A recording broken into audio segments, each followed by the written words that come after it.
दादा व्यासपीठावरील सर्वच मान्यवरण उपस्थित बंधू आणि भगिनींनो, तर माझी आणि बाप्पांची 2 वाजता दिल्लीला जायला फ्लाइट आहे. याचं कारण असं की 7 वाजता संध्याकाळी माननीय प्रधानमंत्र्यांकडे ऑपरेशन सिंदूरला जे खासदार सगळे गेले होते, आम्हाला सगळ्यांना माननीय प्रधानमंत्र्यांनी 7 वाजता बोलवलेलं आहे.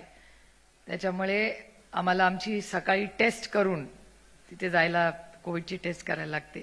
ती टेस्ट करून आम्हाला वेळेत दिल्लीत पोचायचं आहे.